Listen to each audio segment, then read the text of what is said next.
Would you have been a container and had to ship down? Let's just say this. I mean, I did end up saving money on the trip, so the way I did it, I'm probably happy that I did it. But I wouldn't recommend anybody else do it. Especially, I mean, if you drive down with just a car. You heard it here, guys. I know some people when they just take down their car, and that's no problem. Plus, if you're driving a car, you get to go to like Mexico City and Guadalajara, you get to all the big cities. But we were towing something that was maybe 15 feet behind us, so you have to stay on the main highways because if you make a wrong turn, you're stuck. You know, you can't back up, you can't do anything. So it's it takes away, it produces a huge margin of error in the case that you have to make an error.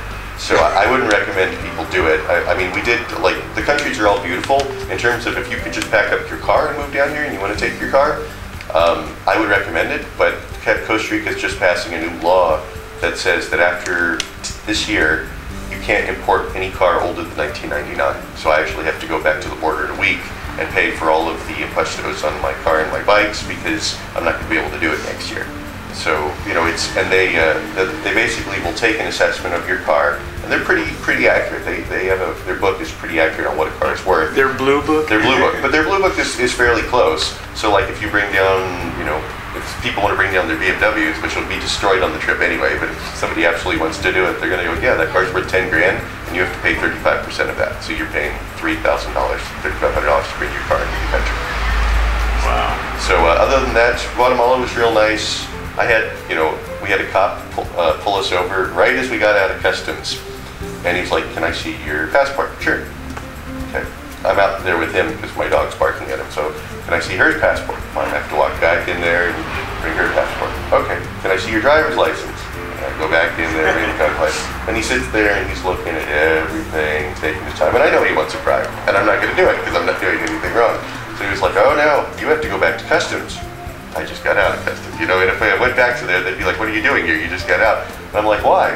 Oh no, you got to go back. And I'm like, well, fine. I can't even turn around on this road because of my trailer. So how do I get there? Well, you're going to have to go all the way around. Well, can I follow you then? Because I'm going to get lost and we're not going to get there anyway. Okay, you can go then. And so like that kind of stuff. But essentially all that, you know, if I had given him $2, he probably would have just left me alone. But if on principle, if I don't have to do it, I mean, because there'll be times when you have to do it. And so if you don't have to do it, then you know you just kind of play the game, and that's exactly what it is. It's a game, and they're not paid that much money, and they know that this guy's, you know, he's a foreigner, so he's obviously traveling with money. So if I can squeeze $2 out of him, why not try? Yeah. And sometimes, and for a lot of people, they just don't want to deal with it, and it works. But you know, sometimes, like I said, sometimes I paid, and sometimes I didn't. But yeah, we were, Guatemala was really nice.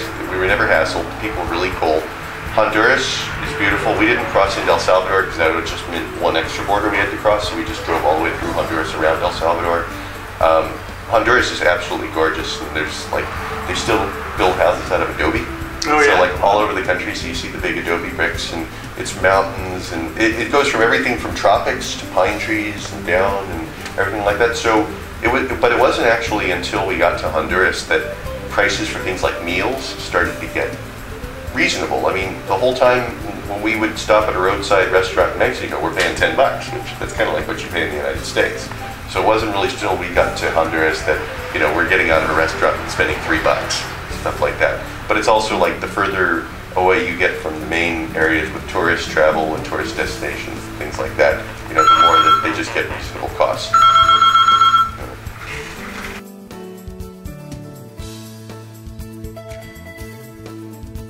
You're just in Honduras. Yeah. So, you know, we get through Honduras. That trip took about 2 days, and I really enjoyed it. I wouldn't have minded spending more time cruising around Honduras. Nicaragua, we came through in a day. It's a brand new highway. It was really, really nice. So, like that was a very easy trip. And then once we got into Costa Rica, we ended up, it took about 3 days to get our stuff out of the border because Costa Rica is the worst country in terms of importing things. Not in terms of just, not in terms of the fact that they're difficult, but we had to find one guy who happened to be really good who works at the border. His name is Luis, and he ran an office and been doing it for 15 years. And once we got him on the case, everything got done really quickly. But so somebody helps you. Why do you need him? In every country, and this is an interesting thing, you have to hire. Even though I had my original paperwork from Mexico, every country there's an aduanero, which is a person who works for, it's a private company who does customs forms, and they have to basically kind of put their stamp on your form. And in almost every country, they charge you a fee, what they call a custodial fee, which basically means that they're putting their name and their number to say that you're going to get from this side of the country to the other side of the country. You don't get anything for that fee other than for them to put that stamp, but kind of like a notary almost. It's almost like a notary, but like for instance, when we went through Guatemala, it was like $70 for them to do nothing but put their stamp and put their name on this. And in every country, you have to do that. So when and the same thing, and you know, most of the people at the borders, they're trying to rip you off, but you have to. You're going to have to if you just have a car, you won't have to worry about this so much. But if you're towing anything, you're going to have to go and find what they call an aduana office. And that's why I tell people, if you don't speak Spanish, you're going to have a real hard time getting this process done.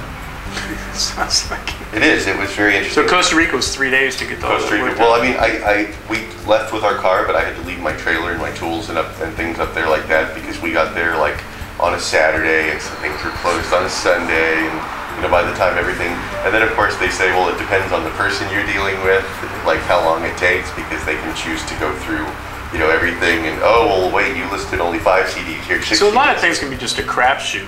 Yes, a lot of stuff is a crapshoot, but you know, they do. Costa Rica has an allowance. You can bring down, I think it's like $1,000 in personal belongings without any sort of fee on it whatsoever, and then after that, they're going to start assessing you. Now, you can you assess your own value on anything used. So let's say, for instance, you bring books. You can say each book's worth 50 cents, and they'll only tax you a fee on that. But that was the one place that we really saved money, because when we moved down here originally, we shipped our furniture in a container. You know, I said my furniture is only worth $2 grand, but it cost me $7 grand to ship it. So they'll say that $7,000 shipping fee plus the $2 grand, and they assess you 35% on that. So of course. Exactly. So looking back, this trip, I mean, I did this trip because I had to bring all this stuff down, so like, you know, so be it. But my first trip when we shipped our container, I would have just sold everything in the United States and just bought furniture down here. You get, I mean, yes, it's a little different style. Some of it looks like the Flintstones with all the rustic style, but you know, it's well made, it's available. You have all these beautiful native woods that you wouldn't have access to in the States, and it's a lot less hassle. Wow, I think I'll use a container if I do that. Hey guys, you heard it here first. This is good information, so if you're thinking about doing this, you might want to watch this tape a few times to get all this stuff. So we're going to thank Danny, and for the Costa Rica Travel Channel, I'm Michael Allen, and thank you, Danny. Thank you. Appreciate all the great information. Hope it helps. See you guys later. Peace.